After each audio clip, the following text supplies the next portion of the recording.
Hello and welcome to a live episode of Ordinary People Doing Extraordinary Things. I'm your host, Carrie Roberts, and my guest today is Joe Refinski. He is not only a history teacher, but he is also a family friend. So I am excited to have you here, Joe. We've been trying to get you on the show for a long time, so welcome. Thank you very much. Pleasure to be here. Sorry it took so long. Yes. So I always like to kind of go back kind of from the beginning. When you were a kid, what was kind of your first interaction with history and education? Was it something that like your parents really talked about, or the school? Like kind of where did this interest for history and education begin? I can go right back to elementary school. My dad was an avid reader. He has a stack of books in the cellar that I couldn't even begin to breach. I could read now for the rest of my life. I might catch up to how many he read. Mom was always a geography buff. She'd have the paper out late at night after everything she did for us during the day, and she'd read stories and she'd mention things to my father. Where was this happen? Did that happen there? I like this. How come that's happening there? They get into a conversation. I think that was the key. My folks always encouraged us to be conversant. So I would sit there and if I got to stay up a little later and listen to them, and they would talk and they would include me in the conversation, my sisters as well. But I was probably more into it than they were. And I would just listen, and they would ask me an opinion. Of course, I didn't have the basis to make an opinion, but I would say something and they'd say, well, why do you feel that way? And then they say, well, why did you do that? And say they'd go through this sort of Socratic method without even realizing it. By 8th grade, history was a conversation to me. It's just as we're doing right now. In fact, I tell my students, history is simply a conversation. If you get into a conversation, you talk about X, Y, and Z, and then somebody comes by and says something, and then you jump to A, B, and C, but it's connected to X, Y, and Z, and so those streams don't separate, they overlap. And then you say you remember something from last week, well, that's another stream that's over here. And you realize that if you simply keep your conversations intact over a course of time, you're expressing a history. And so if you look at it that way, it's much more discernible. 8th grade, this is classic. We were given a project, and we had to have the election of 1860 again. I was the campaign manager for Lincoln. And our first assignment that we had to do it that Monday or that Tuesday or something. We just blew it. We didn't do it last minute. We scrambled to put something together. It was horrible. It was terrible. F's everywhere. And my teacher was Mrs. Fitzpatrick, great lady. She said to us, you got one more chance. On Monday, I want it ready. Okay. We got it together. We came in. And finally, it was my turn to give the speech. Of course, we're ribbing each other now because we think we're going to win, because we're actually going to have to vote. And I get up, and out of the clear blue, I had prepared remarks, but I threw them away. And out of the clear blue, I brought up into the Valley of Death Road to 600. And I recited a line from that. I don't know how I knew it. And then I said to the class, I said, half league, half league, half league onward. A nation can't live half free and half slave. If you vote for Lincoln, you won't regret your choice. And I pounded the podium. Class erupted. We had the vote. Lincoln won. But what made the difference, I walked by her room later that afternoon, same day. I'm 13 years old. I'm out to play. I'm running around, sliding down the banisters, what have you. And she called me over and says, that was brilliant. If you just put that energy into it, you're going to be fine. And that did it. And that spurred me to history. That's what high school was. It was always a conversation. I never took any exams in history in high school. I was always exempt from them. And then when I went to college, it was a natural thing for me to do. Now, teaching wasn't the objective. I was planning on going to law school. Wait, but you studied history. That was your degree initially. I got my degree in history on the idea that I'll take the LSATs, go to law school. And I didn't want to practice in court. I didn't want to deal with that. I wanted to be a constitutional lawyer. I wanted to know the Constitution. So obviously studying history, the bare bones, the only thing that holds us all together here is that document. It's the rules of the game, and everybody has to know them. And the problem is not everybody knows them. So halfway through, I had a girlfriend at the time who was studying to teach. My sister was studying to teach, and I needed a class to finish out my junior year spring semester. So I said, let me take this. Now, I shouldn't have been able to take it because there was a prerequisite, so I fell through the cracks. And I went in, and we had to do this team teaching with two of the person. No, one of the person who lived in Orange, where I was, and we did German immigration of the 1840s. And they brought in a high school class, big high school class, and she went up and she did her thing, and then I came in and did my thing. And that day, I walked out of there deciding I was teaching. That moment. And then I finished out my history degree. I took as many ed classes as I could, went right back to grad school. They didn't have. Oh, wait. But what was it about that moment? Was it the fact that like you were standing up and speaking? Was it the way the kids were interacting with you? Like, what was it that said, I want to teach in that moment? All of that, you're up there, you're putting something out, you know what you're talking about. And I was as animated then as I am now. I talk with the hands, the Italian stuff. And then, you emphasize things, you laugh, you giggle, you bring up some point they didn't know, you try an activity. And it was an element. It was, I can't even think of the word, but it was that place. And I think you've experienced, I'm sure you have. It's that place where everything came together at once. And that was the nirvana, that was the epiphany. That's when I said, this is what I want to do. And like I said, I finished out my courses for history. I took as many ed courses as I could, went right back to grad school, another 2.5 years. It wasn't a 5 years master's program. God, I would have done that in a heartbeat. And absolutely loved it. One other thing, I got into another course I needed another prerequisite for. I don't know how that happened, quite honestly. And then I had to go observe one school. It was in Orange, by the way. It was for I would say it was a special school, but it's for kids who had trouble with the traditional setting. Mm-hmm. Not that anything was wrong with them. And it was masterful. I observed the teacher working with him. I said, oh, God, he's a miracle worker. The guy's just amazing. Now, that wasn't my shtick. That group of kids wasn't my thing. Trisha's a special ed teacher. I could never do that. That's not my thing. But, I finished out strong, did well, and I couldn't wait to get into the classroom. I couldn't wait. Did you, because you said, the type of kids, did you in your mind have, I want to work with high school kids, college kids, elementary kids, and then was there a specific element of history that you wanted to focus on? During my observations and my student teaching, I did the whole gamut. I went from 7th grade to 12th grade. Where I ended up doing my student teaching at the time was South Orange Junior High School. But it was a junior high. It was a 7, 8, 9. Mm-hmm. And high school was 10, 11, 12, which I still like. I think that's a great setup.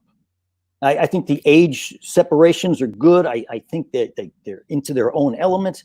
I just think that works better. So when I finished there, I was ready for any of it, but that 9th grade high school on type thing, that's where I really wanted to go.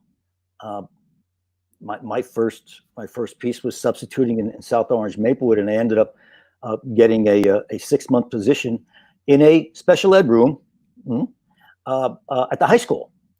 Loved it. Loved interacting with high school kids. There's a different level of humor there. There's a different level of understanding.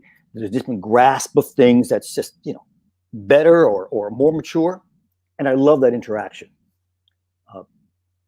From there, I would go to, what do you think? From there, I went to Westfield Junior High School, 7, 8, 9. Which I think was, like I said, I loved it there too. But I had the hankering to go to the upper grades, and from there I went to Verona High School and just flourished. I loved it there. Was there, I think you've been teaching a long time, and I've known you for a long time, and you have a ton of passion, not even just about teaching. The way you are is how you are about everything. First of all, where does that passion for you come from? Was that something you were like as a kid? Again, was that instilled growing up? Does it have to do with, the topic you're talking about? Where do you think it comes from for you?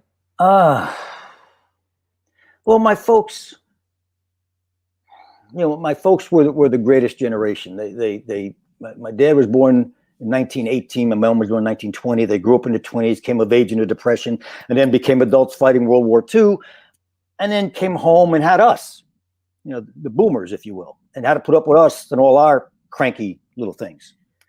But when my folks spoke to me about things that meant something,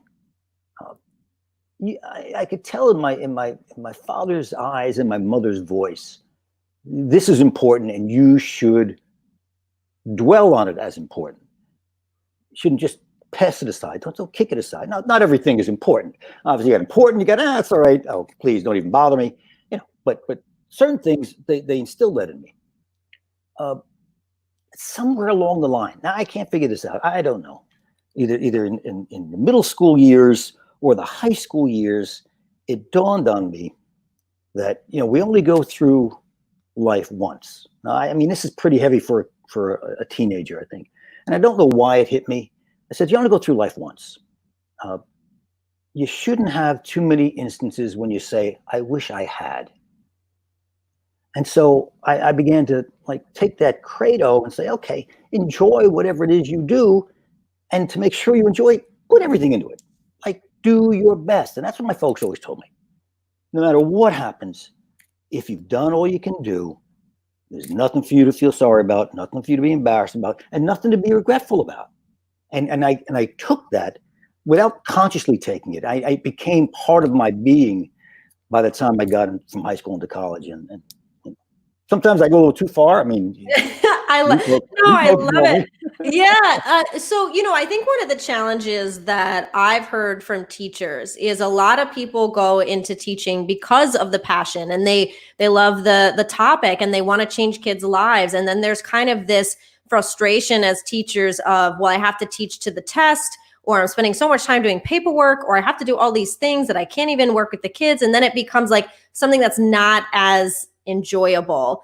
So I'm curious, have you experienced that? And if so, how do you kind of keep your passion and excitement when those things might feel frustrating to you? I think loving the topic is huge. If you love what you're teaching or what you do, you can keep the passion pretty strong. But I know of what you speak. That reform fatigue just buries people. It crushes spirits. Now, we have to look at what the administration and the bigger picture of all this. And historically, when you do that, you realize, okay, there are certain things that have to happen. We may not like them. We may not agree with them, but somehow you got to make it work. Now, I was fortunate. About the time I was breaking into education, two things occurred. Bill Bradley, who was senator back then, headed a committee to investigate, look at education and where it can be improved. And it eventually became a Nation at Risk report that got a lot of press with the Reagan administration. Initially, it was focused on the lack of study of geography. And then it branched out to history. And then, of course, it branches out to a lot more things. And what it became in the end was not what it started out to be. And when people read this, oh, my God, our education system is going to pot, it's going to hell. We got to fix it. And we got to test. And we got to make sure we do. Okay, there has to be some rigor in assessment. Of course there is. If we didn't have to do that, well, there'd be no entrance exams. There'd be no ACTs, SATs, LREs, MCATs. Just take them all away and let people go where they want to go. Okay, that's fine. But it's not that way. And so what I chose to do, I chose to get involved in writing the standards. I initially put in my resume, have you, or asked to be admitted to write the national standards. I was put on the second tier. I didn't get to go, but I was part of the state standards years ago. They've been rewritten. Well, I was on the second time to rewrite them too, but they'd been rewritten a third time. And so I thought, okay, if I can be part of what we're going to create to make somebody see that, okay, here's a product, there's a grade, that makes sense, something tangible. And I think what folks were looking for was something solid. Like you could say, well, why'd you give that person a? Well, they really get a grasp, but they understand it. You just listen to them. Show me something. And so it went in that direction, which, again, not a bad thing. but I went the route of being part of what was written to be required. So I can remember working with Grant Wiggins on one of the last state committees I worked on before he passed. He's the author that put together Understanding by Design. If anybody Googles that up, they'll come up with hundreds of entries. But his idea was, when you start to teach, don't start with what you're going to start with what you want to end with, and then work backwards from there, which is, makes sense to me. Kind of a lot of people do that all along, but now it became sort of not a requirement, but an assumption, if I could say that. And so when you start to get, and I'm sure you've heard it, over the last 10 years, No Child Left Behind, Race to the Top, your school's got to score in this kind of points to be this. And well, like anything else, and we were talking before we went live, you got to shake it out. You can't possibly put a number of schools together and say, pass, fail, pass, fail, pass, fail. You're in the middle somewhere, so we're going to have to come back to you. You can't do that, because not every school is the same. Not every kid is the same. Not every town is the same. And in Jersey, unlike several other states, it's home rule. It's very local. Towns have schools. You look at Pennsylvania, I think only has 11 school districts. I could be wrong there. Pardon me, maybe more than that. I'm sure there's more than that. Major districts, but New Jersey's got, I think, 500 school districts, 600 municipalities. So, it's a lot. Right. You go to your town, right? You can't compare those results with what's happening where I teach, and you can't compare those results what's happening in Southwest Jersey. It's apples and oranges. And so it began to shake out, and they began to say, okay, schools like this, we're going to pair your school to schools like you and see how you do. Well, that's better. That's better. Now, I'm going to go right to the bottom line. Reform fatigue was real. Lots of people felt it. Another year we're going to do it this way, and another year they're going to change this, and we're going to change it. You realize that you get back to where you started from. I know in history, the big push again is the inquiry method. Ask questions. Well, I mean, that's what it always was, and a lot of us never left that. We just kind of tailored that to what had to be done now. It all comes back. So, I guess my answer is, if you really love your subject and you really love what you do, somehow you trudge through it. You try to find the bright side. You try to shake things up. You do things a little differently. And the other thing too is very big, and anybody can attest to this. If your administration is open and supportive, that's half the battle. Yeah, that's half the battle. How would you've been teaching for a long time at different schools and different ages. Mm-hmm. How would you say, or maybe how would your students say that what your teaching style is like? Like, how would they describe your teaching style, do you think? Wow. Do they do like surveys where they give their feedback? They would say, it depends on the week, I think. I think it depends on the week. If there's a test or not, right? Well, yeah, sure. If a number of assignments were due, I think they'd wow. I think they'd say that I always try to keep it upbeat. That I'm all for discussion. Let's talk. Give me your 2 cents. Why do you feel that way? Prove it to me. Prove it to me. What's the deal? I think they'll say that my style is sort of I'm not going to say, I try to keep some levity. I mean, there was a while, a couple of years, I know, and I don't know why it came, they would get something, a number of juniors, my junior classes, they would come in, and it was an honors class, I remember, and I gave them some really tough documents to read, and they had to answer some questions, and they had questions about it too, which is really cool. And I said, Miss Misko, what this, and here it says la la, and you and I, we talked about this. So how do I make that meet? And I said, well, what do you think? What would you eliminate? And somebody else said, why don't you try this? And for a long time, I said, oh, I'm so excited. I'm so excited. And, of course, they all got a giggle at that. And we move on to the next thing. I don't always say, how are you? I say, I used to say what it is and what's going on. Always upbeat. I walk around the room. Sometimes I'll squat down and look you right in the eye. Okay, now, what is it you want to say? And well, I think what I'm hearing you say, Joe, which I think, which makes a good teacher, is you not only are passionate about it, but you care and you give the students a chance to have their voice be heard and have an opinion. Yeah. And I know, I've heard from, I've taught dance for a while, and I've heard, my teenagers have come in and complained, and they're like, the teacher never believes me. They never let me have a say. Like, they're not on our side, and they're frustrated. And I think you saying, like, if someone's challenging you, you're allowing that to happen. Would that be correct? Yeah. Oh, absolutely. Yes. There's a significant habits of mind that history teaches, and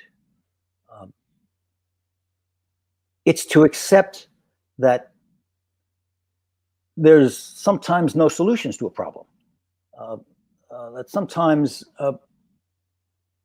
how things happen don't make sense. You have to accept sometimes that the human element makes the difference.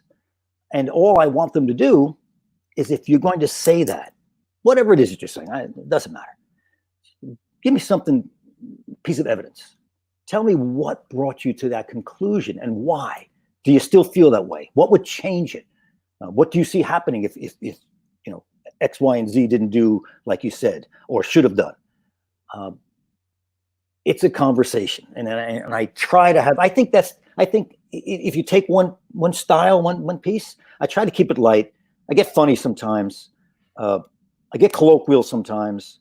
Well, I just want to share on that note, because your sister here said teaching is part theatrics, getting your audience to believe you so they listen and learn, which is definitely which is definitely you. So I love that. Thank you, Judy.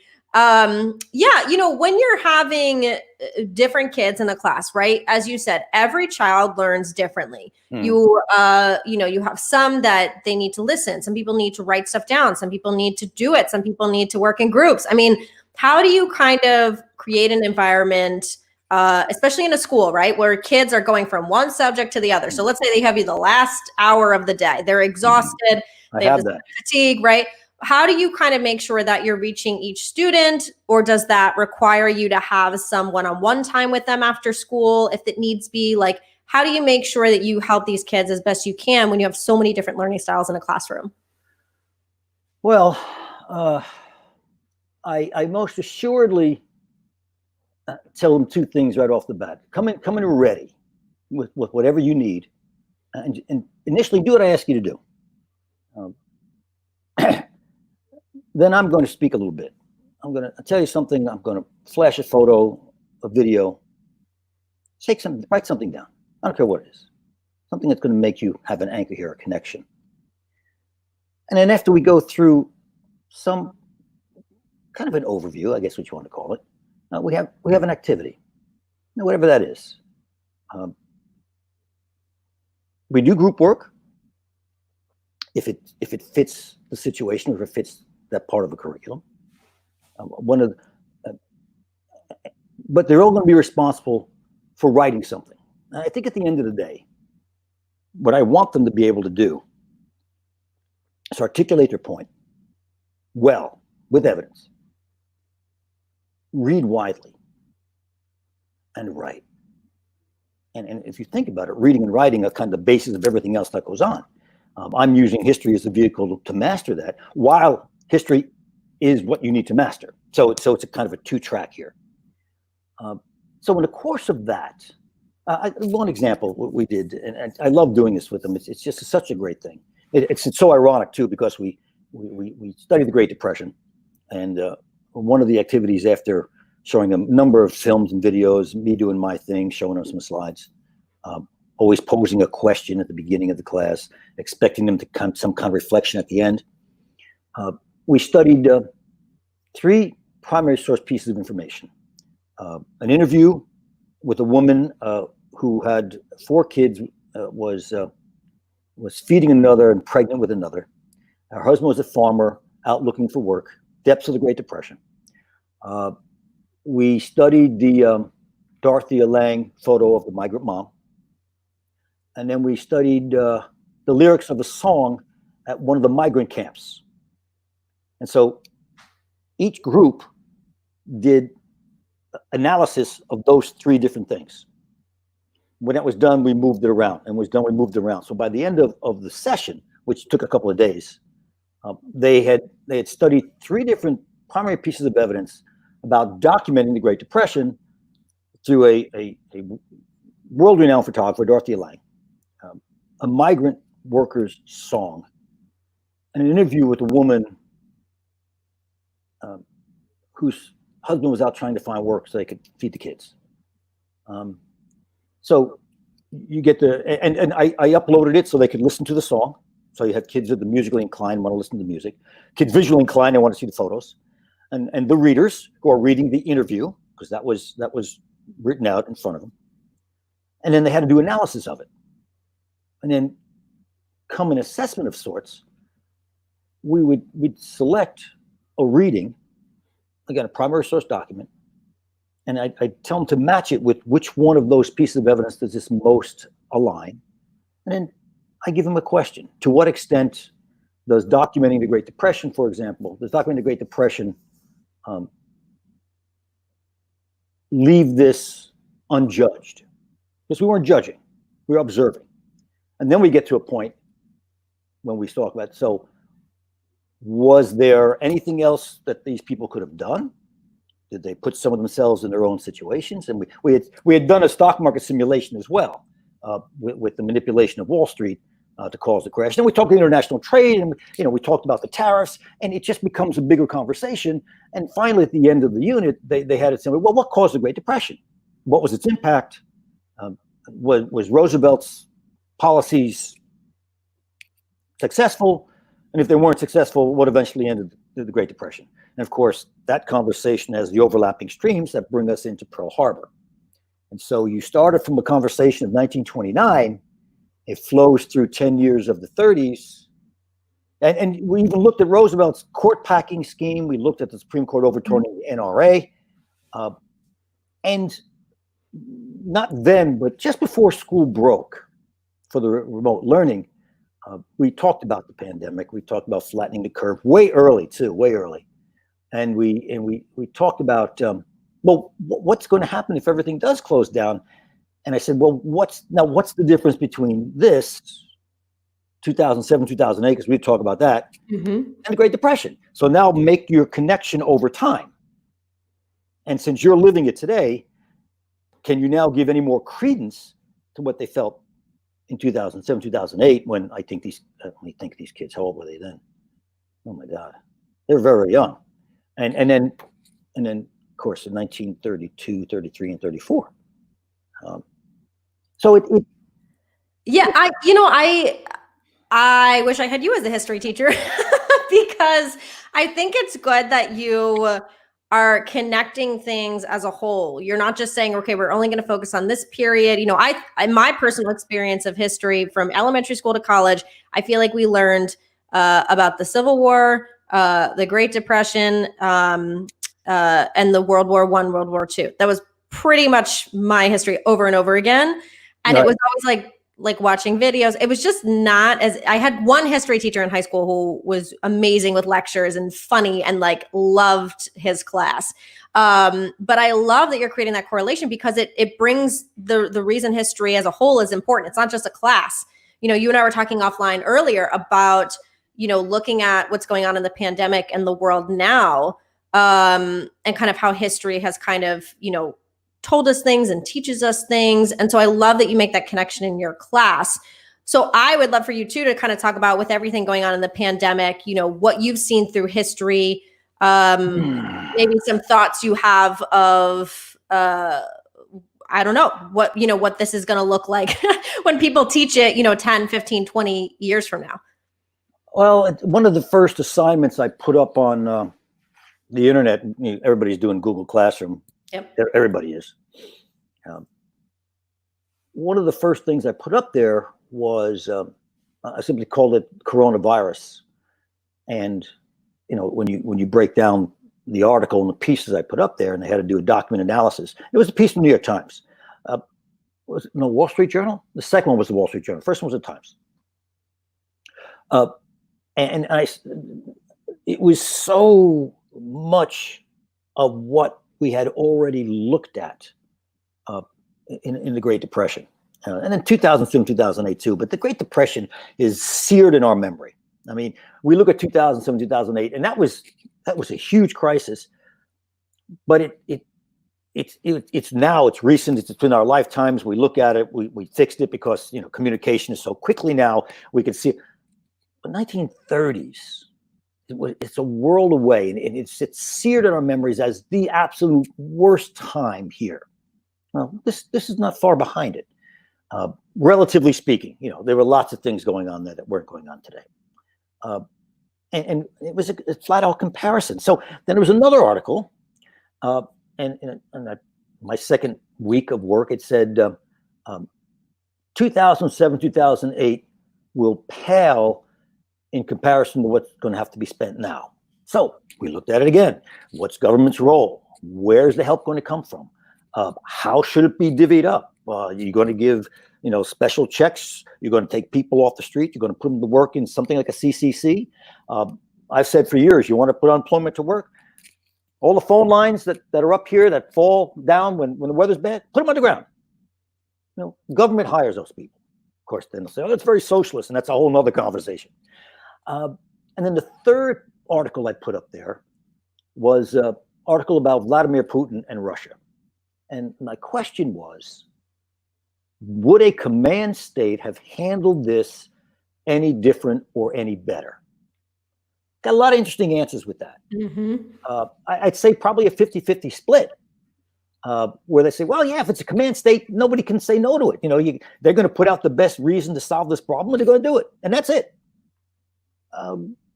Okay, so what's the downside? Well, there's no downside. So are you sure? Could you do that right now? Could you live in a command state? I said, what if the federal government came down and told you right now, because we have to save electricity because we have enough people who work in the power plants, you got to turn this off. You can't play your whatever it is, your devices you have. Could you do that? Could you also lose electricity in your house for, say, 12 of the 24 hours in a day? Could you live with that? And I'm not telling them to change their minds. Mm-hmm. Just want to broaden the conversation. So those were the first three pieces. Yeah, I always try to hark back. I always talk about present things. I tell them that on day 1, too. I said, if something happens that's of significant importance, we're going to talk about it. Because probably somewhere in what we're going to talk about in the past, there's a connection. And 9 times out of 10, there is. The one time there isn't, you know. Yeah, and Sasha, who is your daughter, who's also a history teacher, she said kids are also so connected to being online that they believe what they read. It's more important for history teachers to help them find the facts with everything online, especially with the virus. Which brings me to the question, as a history teacher, as someone who does what you do, I feel like the news is confusing. I would definitely say in the US, nobody knows what's true, what isn't. Everything's conflicting. It makes you kind of uncomfortable in situations like this, and then I just choose not to look at it. So as she's saying, you know, for you too, how do you kind of decipher where things are facts so that you can have an educated conversation and look at history and current events as well? Hey, we're walking on thin ice here. I think it has to do with agendas. I think it has to do with preparation. I think it has to do with doing due diligence to the issues at hand. And I think you need to talk to the experts who have degrees in the field, who've done this all their lives, and bring them to the forefront. You have this. Another lesson I did just the other day. Federalism. Classic federalism in the United States. Federal government, state governments, county governments, local governments. Right now, we're just talking federal, state, local. How does federalism work? Now, obviously, when things are calm and fine, there's no big deal. You're much more akin to follow your local and state government laws. They're going to be in your life more than the federal government ever will. But in certain situations, federal government's got to lead, or they've got to, from the get-go, say, okay, governors, you all have different situations. We need one kind of blanket statement that's going to take care of some things, but what's your state like, and how do we merge this together? And I didn't see that initially. What I heard initially was a tit for tat fight over who's got the final word. And that was nowhere to be on the menu. It was just nowhere to be on the menu. Now, listen, federalism has been a blessing and a thorn in the side of the nation since the beginning. It's not a new battle. Most of these battles are not new. I can recall, watching a couple of news conferences saying, we got all these private companies to do all these things, make these masks, make these shields. That's wonderful. That's what they're supposed to do. In a free enterprise society that gives you almost carte blanche to make as much money as you can, make as many products as you can, when the society hits a point where the goods of the many outweigh the goods of the few, or the needs of the few, that's your job. That's your job. Listen, if we go back to the Great Depression, we go back to the beginning of World War II, the federal government was telling companies what to make. That would never fly today. So they do it voluntarily. Well, that's what they're supposed to do. That's their civic responsibility. And I think in the end, this question about federalism and the confusion, it all comes down to civic responsibility. What's the federal government's responsibility? What's the state government's responsibility? And what's the responsibility of the two of them to work in a coordinated fashion? It's not brain surgery. It's not. And so that's why I think agendas come in. Well, we got to make sure these guys, we got to make. What's the problem? Solve the problem. Bring added value. Try to make life as tolerable until you can make it better. Be a healthy skeptic. Right. You got to be a healthy. It sounds simple, doesn't it? Oh, you know what? Listen, I am not one to say that this is a simple issue. This is probably the most complex thing we've had to deal with since 2007, 2008. No question about it. I just want to say too that I was in high school when 9/11 happened. And I think the difference now, maybe because we have social media, we didn't really have that back then. I love that you're talking about it. I remember when 9/11 happened, I lived in New Jersey, so we were very close to New York. I didn't have history till the end of the day. And originally history teachers were showing the news, they were having conversations, and then halfway through they stopped it. They were like, we don't want anyone to talk about it. We don't want anyone to say anything. So half of the school was like, what's happening? What's going on? People are crying. Nobody knows what's going on. We had this loudspeaker that said 2 planes hit. And then they sent us home early. And nobody ever really discussed it. It was kind of like pushed aside. And I think it's so important, especially for kids of any age. Adults are having a hard time understanding this kind of thing, that teachers or parents have these conversations. And I love that you're doing it in a way that allows them to think and to speak. So it doesn't seem so scary. And it's something that, okay, hey, you can make a difference too, going forward. One of the things you bring about 9/11, it was real. Important is not the right word. Again, it's one of those pause moments when everybody just, after the shock sets in, and after the weeks upon weeks about, finding people. And I mean, it was horrific. It was horrendous. Probably the worst thing that most of us will ever go through. I remember not long after that, I worked my way downtown. I was freelance photography, as you might remember. So I went in and I did some photographs to use in school. Actually, I wasn't trying to make money or sell these things. I did some photographs, and I bring them into school when we talk about 9/11. And I guess I'll make this story complete. A number of years ago, I read an article about artifacts from from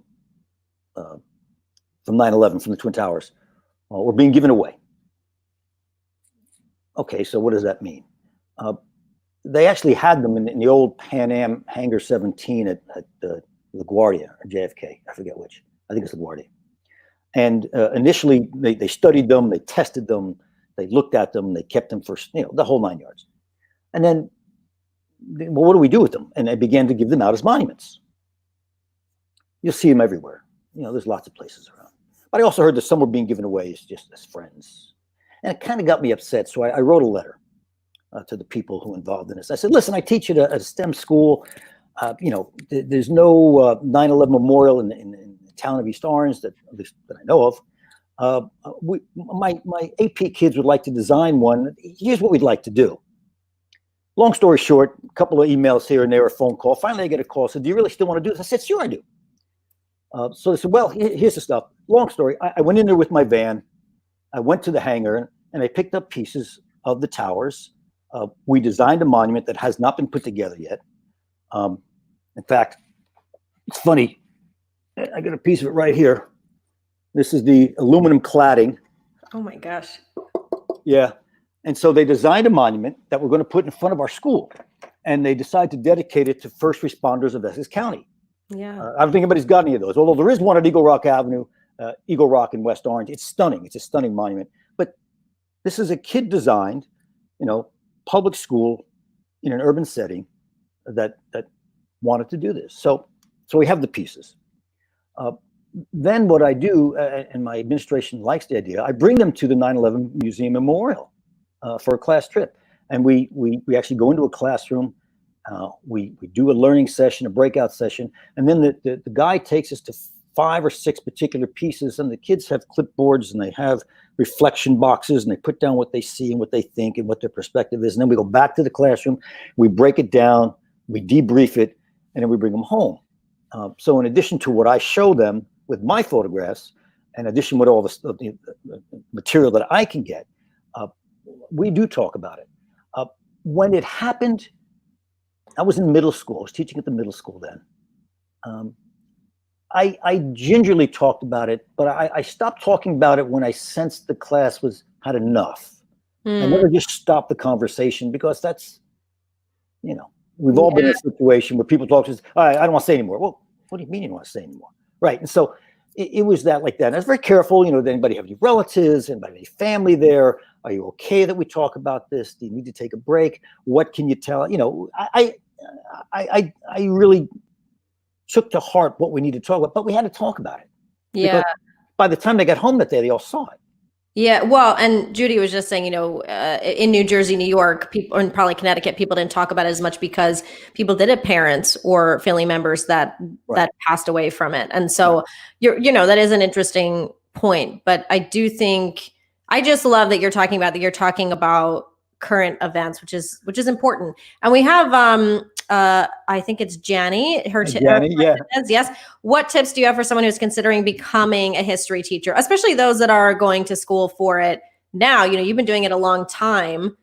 What tips would you suggest?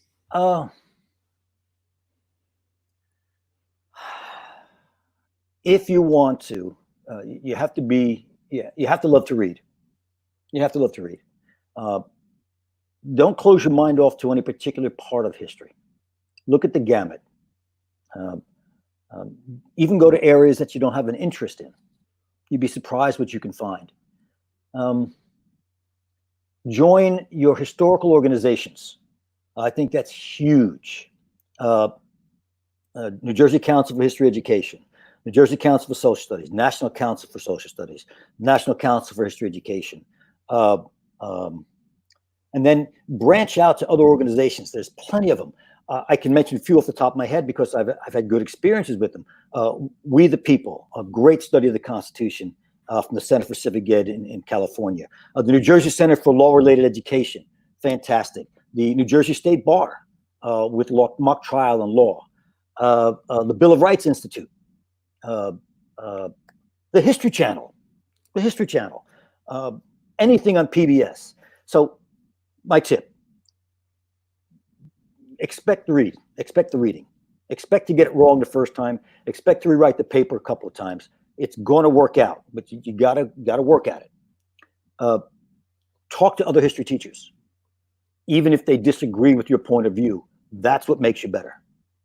And I was listening to a broadcast online today from historian Joanne Freeman out of Yale. In fact, this is her latest book, Field of Blood.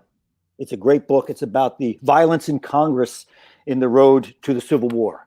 She was on it today talking about the press. What's the press's role in all of this? And she talked about newspapers back in the early 1800s, mid 1800s, that actually printed their opinion and what another paper's opinion was in the same issue, to get people to dialogue from different points of view. I mean, and this is the 1830s. We're getting into a time, the antebellum period, when feelings are hot between North and South, and the West is kind of trying to do its own thing. So my point being, talk to other history teachers, ask questions. Oh my God, ask questions. Write down their answers, put them down. Don't keep a journal if it gets to be a drag. But what I've got, and my wife just gets all nuts at me, I have little slips of paper, little Post-it notes, and I just and I put it down. And I've got these papers all over the place. I journal and I do the Post-its too. I get it. Right. She swears that when I go, because she thinks I'm going before her, she swears that when I go, she's just going to call a dumpster, just throw it all out. All a whole room of Post-its. I love it. all these little slips of paper. She goes, well, what, do you want this? Have you looked at it in 3 weeks? No. And throw it away. I like it. Is there a way, if people have questions or they want to connect with you, is there a place to do that on social media, LinkedIn, Facebook, or anything like that? I'm on Facebook. I'm on LinkedIn. Probably that might be the best place to go. I have my page in Facebook, but I'm rarely on it. I do check LinkedIn more so lately. Yeah, that's a great platform. Yeah. So, if they got any questions, they can message me there. Perfect. Sure. Perfect. Yeah. And the last question I like to ask all my guests, Joe, is what is one word or quote or mantra that you try to live by every single day?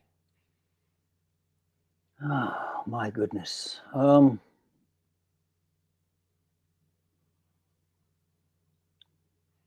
life and everything with it, even the ups, the downs. Learn from it. We only get one chance to go through this place. Love the people around you. Have fun. Try to make a difference. Be good to people. I love it. Well, Joe, thank you so much for sharing again your passion, your insight. I think from knowing you for so long, but now really hearing about your career and your purpose, in a sense, is you really do let people have a voice and have a discussion about history and current events. And I think that's what makes you such an incredible teacher. And I congratulate you on doing that. And I look forward to hearing more about everything that you continue to do in this space in the future. So thank you so much for joining us. The pleasure was all mine. Thank you so much.